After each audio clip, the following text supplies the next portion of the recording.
Assalamualaikum warahmatullahi wabarakatuh. Nama saya Halif Akbar Haryanto, kelas 12 IPS 3, absen 20.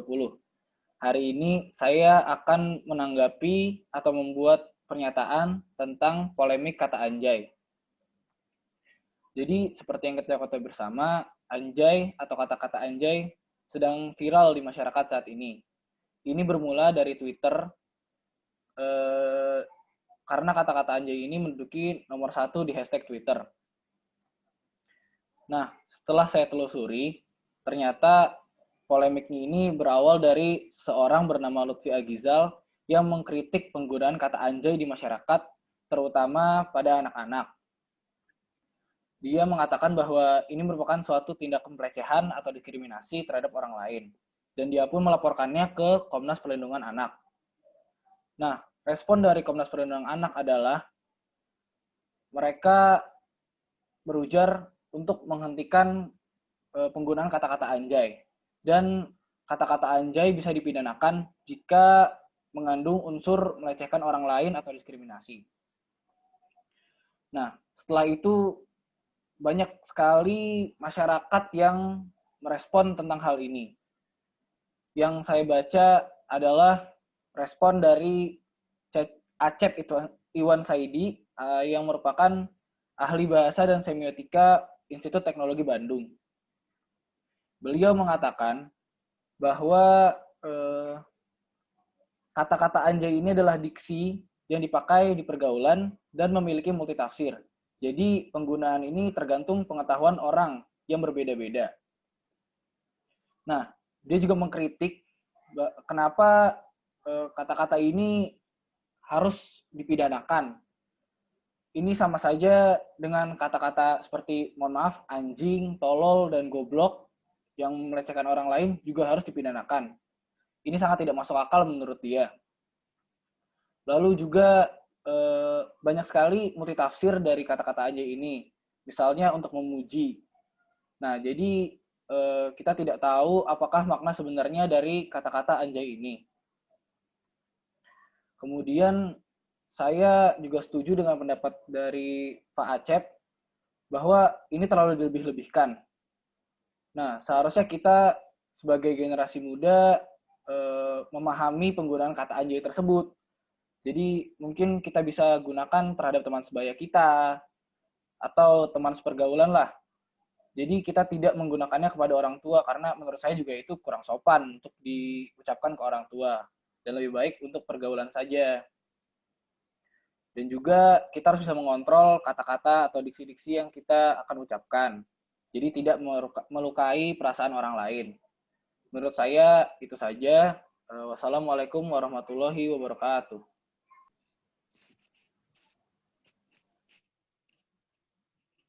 Assalamualaikum warahmatullahi wabarakatuh. Saya Rizky Mulyana Putra dari kelas 12 IPS 3, absen 32. Saya akan menyampaikan tanggapan kritis mengenai pernyataan yang telah disampaikan oleh Khalif mengenai polemik anjay. Seperti yang telah kita ketahui bersama bahwa bahasa tidak lepas dari komunikasi.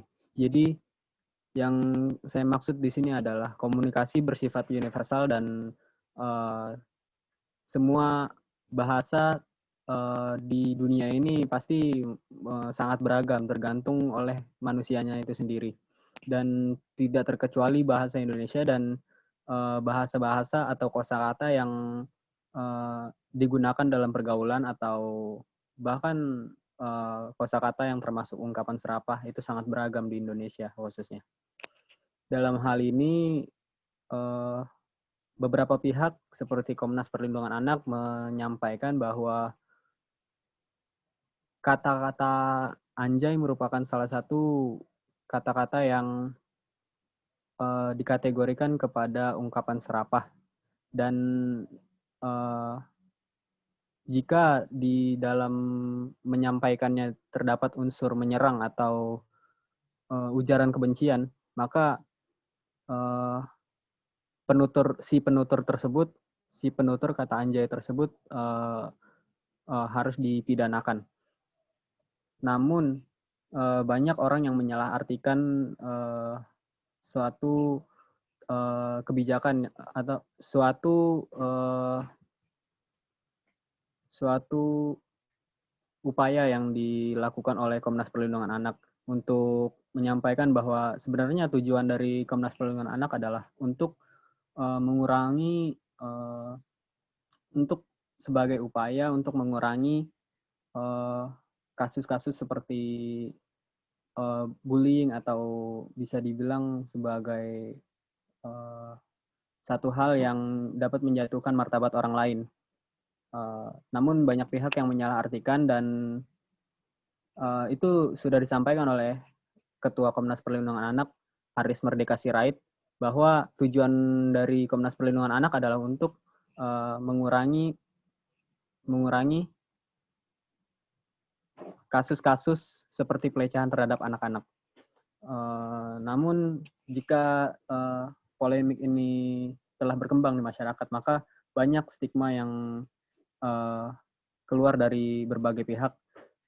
Salah satu yang saya baca dari sumber yang telah saya temukan adalah pendapat dari seorang pengamat politik dari Universitas Nasional, yaitu Andi Yusran, yang menyampaikan bahwa sebenarnya Komnas Perlindungan Anak tidak perlu terlalu fokus untuk mengurusi kata-kata anjay yang sebenarnya digunakan untuk bahasa pergaulan oleh banyak remaja atau kaum milenial saat ini, dan bukan bermaksud untuk ujaran kebencian atau ungkapan serapah seperti itu. Jadi seharusnya Komnas Perlindungan Anak lebih fokus kepada tayangan-tayangan di televisi yang tidak termasuk kategori ramah anak, dan seperti banyak unsur kekerasan di situ atau unsur pornografi dan sebagainya, itu harus lebih diperhatikan oleh Komnas Perlindungan Anak daripada mengurusi